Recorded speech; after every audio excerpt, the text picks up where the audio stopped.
Bonsoir à toutes et à tous. Bienvenue dans mes vidéos. Je m'excuse un peu. Ces derniers temps, j'ai été énormément occupé dans mes occupations. Ce qui fait que malheureusement, je n'ai pas pu me connecter pour faire des nouvelles vidéos. Là, je pense que c'est reparti. J'ai préparé quelques thèmes que nous allons discuter ensemble. Surtout, si vous avez des questions, n'hésitez pas à me les laisser dans les commentaires en bas ou me contacter par courriel, en fait. Il y a mon email aussi sur le site internet. On avait commencé à parler de tout ce qui est offre et demande. On avait parlé de l'inflation et puis on avait parlé de pas mal de choses. Qu'est-ce que j'ai décidé de faire dans cette vidéo? C'est de parler un peu de développement économique, en fait, pour le continent africain. La Guinée en fait partie. Tout ce que je veux dire ici est important, que ce soit pour la Guinée ou pour tous les pays du continent et même au-delà, tous ces pays qui sont en voie de développement, comme on les appelle souvent.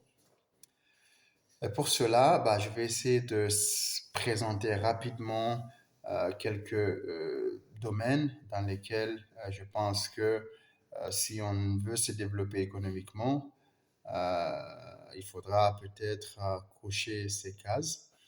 En cochant ces cases, en général, on verra que la solution, elle n'est pas assez miraculeuse, en fait. C'est quelque chose qui est assez simple, je dirais.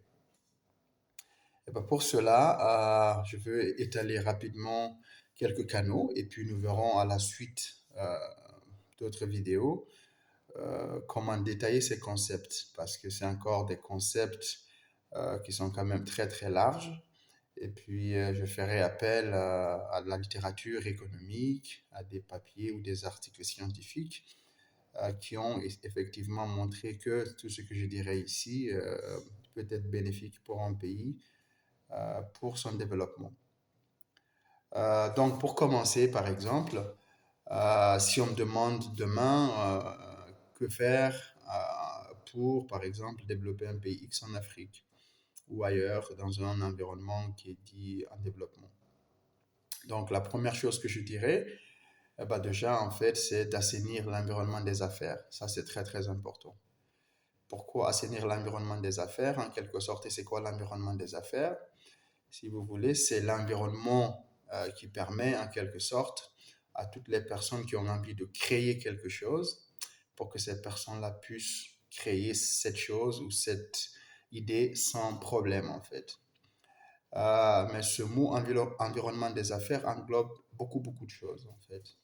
Donc, en quelque sorte, on peut parler, par exemple, d'assainir la corruption, de réduire la corruption, par exemple, de faciliter, si vous voulez, tout ce qui est bureaucratie, tout ce qui est problème administratif, entre autres, mais surtout aussi tout ce qui est aussi facilité d'accès aux ressources. Okay? Que ce soit des ressources humaines, que ce soit des ressources en termes de capital, etc., etc. Donc, c'est un terme qui est assez vague. Mais dans ma définition ici d'environnement des affaires, je parlerai plutôt de tout ce qui est facilité à créer une entreprise, parce que ça, c'est très, très important. Tout ce qui est bureaucratie, parce que vous n'êtes pas sans savoir que dans nos pays en général, la bureaucratie, c'est ce qui tue beaucoup, beaucoup, beaucoup, beaucoup, beaucoup de compagnies ou de personnes qui ont des idées, parce que justement, pour ouvrir une entreprise, il faudra faire des démarches pendant des années, pendant des mois, pendant très, très longtemps.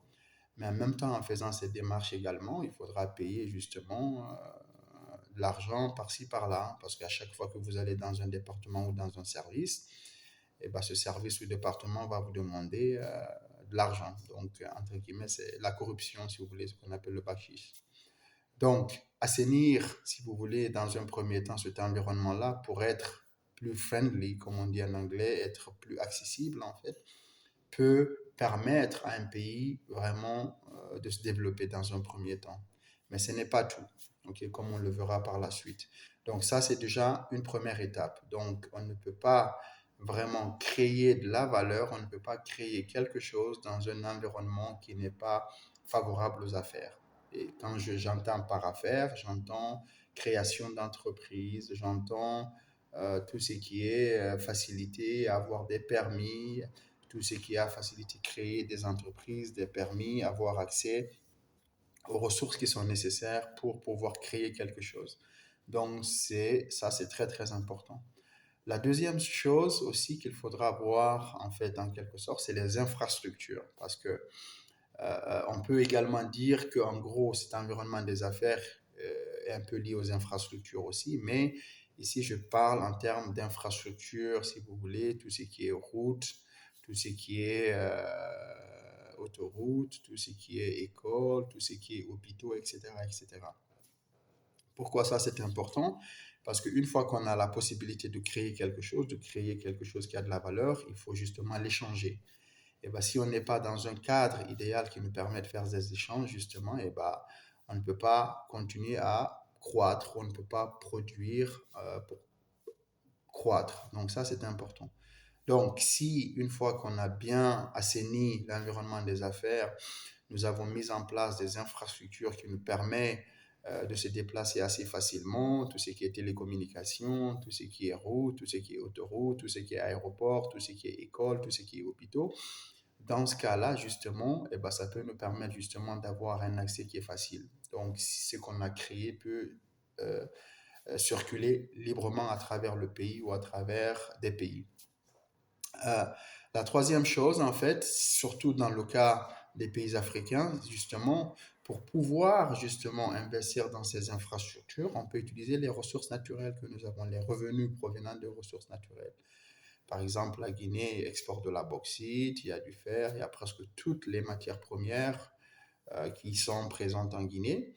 Donc, pourquoi ne pas utiliser justement les revenus de ces matières premières pour pouvoir justement créer ou pouvoir construire ces infrastructures-là. Donc, ça peut être quelque chose aussi qui est très, très important. On y reviendra en détail. La quatrième chose qui peut être importante, justement, une fois qu'on a assaini l'environnement des affaires, on a les infrastructures qu'il faut, et bien justement, on peut essayer d'attirer justement ce qu'on appelle des investissements directs étrangers. C'est des investissements étrangers.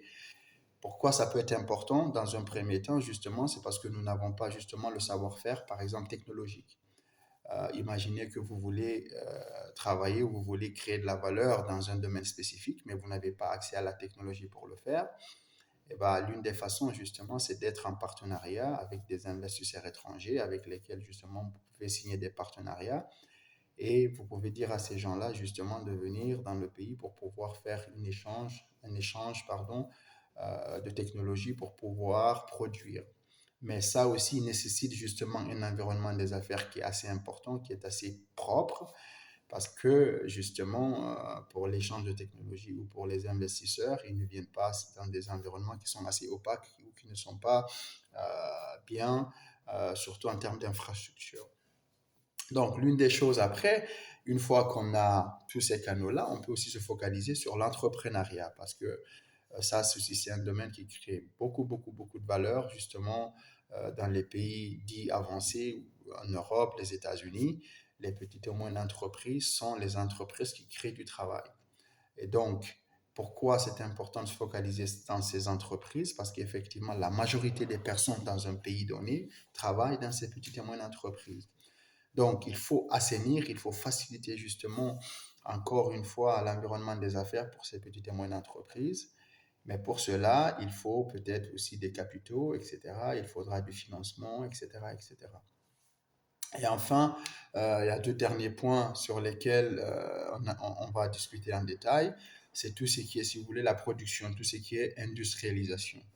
Donc, dans la littérature économique, en fait, assez souvent, on nous dit souvent, il faut d'abord aller de l'agriculture avant l'industrialisation. Donc, assez souvent, c'est ce qu'on a vu en Europe, ce qu'on a vu aux États-Unis, ce qu'on a vu aussi dans quelques pays en Asie. Donc, c'est d'abord l'agriculture. Une fois qu'on a eu des modèles, si vous voulez, agricoles qui sont assez importants, dans ce cas, justement, on peut directement s'industrialiser sans problème.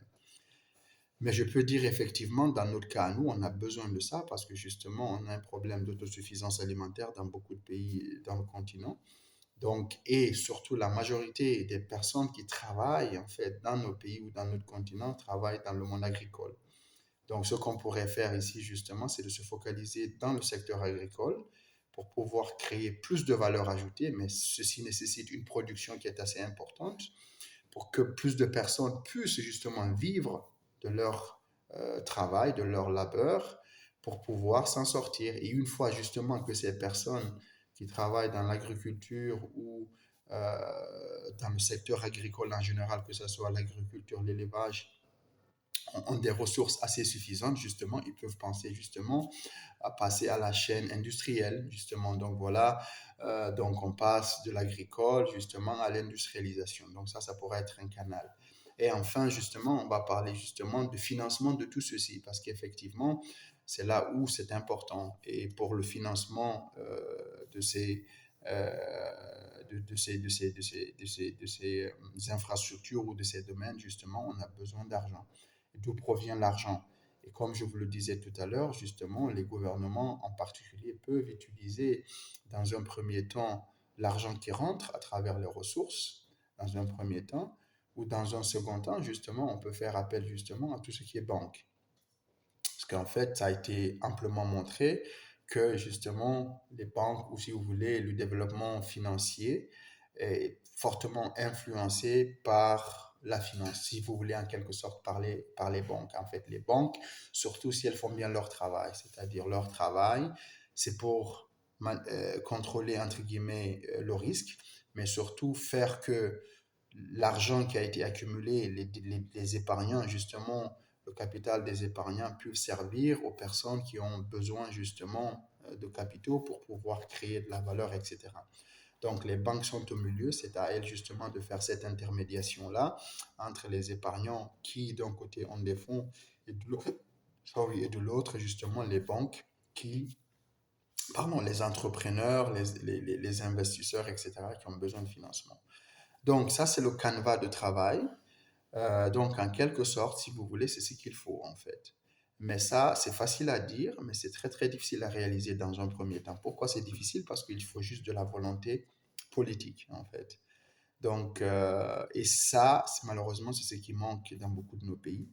Donc, le développement économique n'est pas quelque chose de sorcier. Donc, il suffit juste, c'est pas de miracle. On dit souvent oui, le miracle asiatique, le miracle ceci, mais je ne pense pas que ce soit des miracles parce que ces pays-là se sont inspirés d'autres pays et ces pays-là ont regardé justement la composition de leur économie et ces pays-là ont vu qu'il y avait effectivement une façon d'imiter les autres pays qui sont développés pour pouvoir exactement mettre les mêmes politiques en place pour pouvoir favoriser la croissance économique. Pourquoi c'est important? Parce qu'effectivement, c'est la croissance économique, comme on en avait parlé, le GDP en fait, c'est la production d'un pays, c'est la part du gâteau. Plus la part du gâteau est importante, plus le nombre de personnes vivant dans le pays peut avoir une part justement. Donc plus ça va permettre à tout un chacun d'en bénéficier. Mais si la part du gâteau qui est produit n'est pas importante, bah justement, on sera toujours dans un système de sous-développement. Euh, alors que effectivement, il y a tout ce qu'il faut pour effectivement se développer.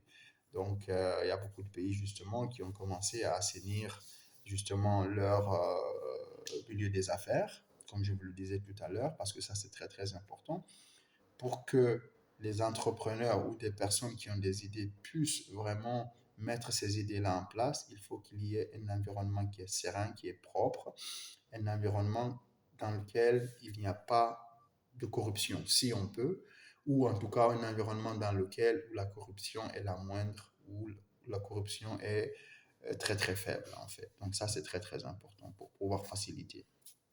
Donc, et ensuite, les infrastructures, comme je vous le disais, donc ça c'est très très important parce qu'effectivement, on ne peut pas créer de la valeur, et même si on crée de la valeur, si on ne peut pas la transporter, c'est les produits qu'on crée ou la production que nous avons, si elle ne peut pas quitter d'un point A à un point B, et ben malheureusement, ce n'est pas quelque chose d'efficient. Donc, ce n'est pas quelque chose qui pourra effectivement fonctionner. Donc, Donc, en gros, si vous voulez, pour faire assez simple, c'est sur ces piliers-là, justement, que ce soit la Guinée ou des pays qui ont envie de se développer, c'est sur ces points-là que les pays doivent travailler. Donc, si on prend un pays A, justement, par rapport à ce que je viens d'énumérer, bah, justement, il faudra cocher pour voir où on en est. Donc, une fois on a passé l'étape 1, l'étape 2, l'étape 3, etc., etc., dans ce cas, on peut voir les résultats. Maintenant, une fois qu'on a parlé de ce canevas-là, je veux vous faire une petite littérature par rapport au modèle de croissance économique, en fait, parce qu'effectivement, c'est un sujet qui ne date pas d'hier, donc c'est un sujet qui date de très très longtemps. Pourquoi certains pays sont riches, pourquoi certains sont pauvres, et effectivement, qu'est-ce qui empêche justement d'autres pays justement de se développer. Donc, je ne rentrerai pas, si vous voulez, dans l'histoire économique en tant que telle, parce qu'effectivement, on peut toujours trouver des raisons pourquoi des pays en Afrique ou en Afrique en général, on a toujours un peu du mal à sortir justement du sous-développement, en quelque sorte. Bah, on peut parler de la colonisation, on peut parler de l'esclavage. Il y a beaucoup de papiers de recherche qui se focalisent sur ça. Mais mon but ici n'est pas de me focaliser sur ça, c'est de voir qu'effectivement, qu'il y a d'autres moyens par lesquels on peut passer pour justement aller de l'avant, justement ne pas toujours amener les mêmes choses en fait, même si c'est des choses qu'on doit bien apprendre et puis être conscient, etc., etc., et puis aller de l'avant. Mais d'autres pays ont pu, malgré tout cet art, tous ces problèmes, sortir leur population en fait dans le sous-développement. Donc on peut faire la même chose. Il faut juste de la volonté politique et surtout de la volonté de la part des gens qui nous gouvernent. Ok.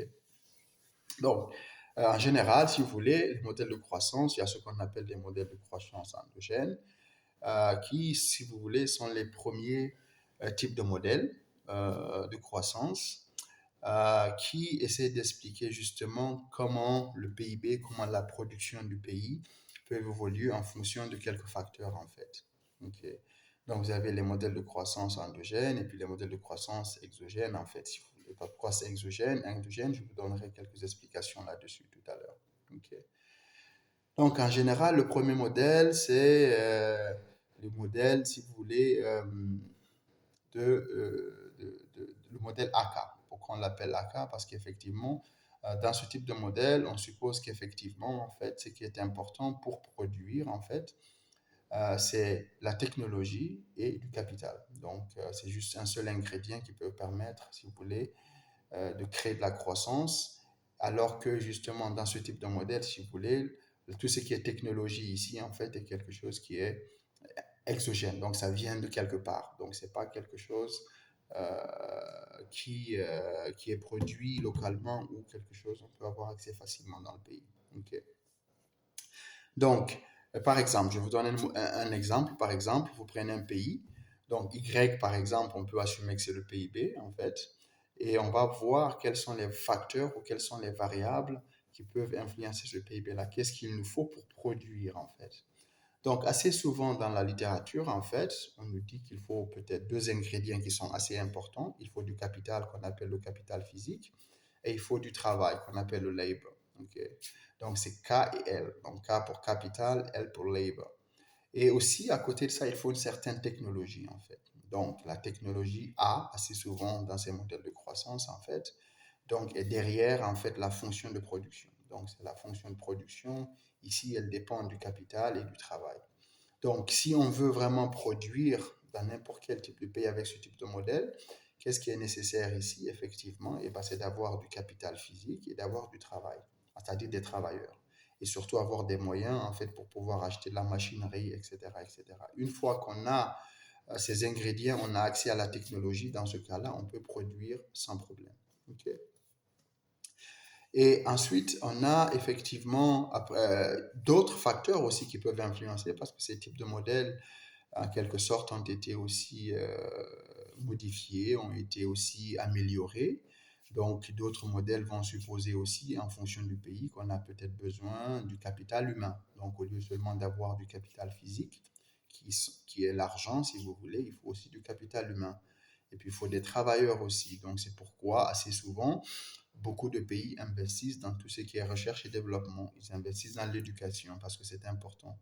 La recherche, l'éducation, tout ça, ça crée aussi de la valeur, ça crée de la technologie, ça crée des idées. Donc, c'est ces idées-là, justement, qui peuvent permettre aussi à un pays, peut-être pas peut-être, justement, à un pays de croître et aussi d'augmenter sa croissance économique. Et aussi, on pourra peut-être aussi, par extinction, dire aussi que peut-être il faut des ressources naturelles aussi, justement. Mais on le voit que dans beaucoup de pays, vous avez des ressources naturelles et vous n'avez pas les autres ingrédients ou vous n'avez pas la possibilité justement de mettre des politiques en place pour faciliter les autres ingrédients, il n'y aura pas de développement économique. Ok. Donc ce qui est important ici, effectivement, c'est de voir que les ressources seules ne peuvent pas être un facteur de développement. Il y a la littérature économique aussi qui parle de la malédiction des ressources naturelles, en fait. Ok. Donc, la malédiction des ressources naturelles, donc, c'est une littérature qui est assez large en économie.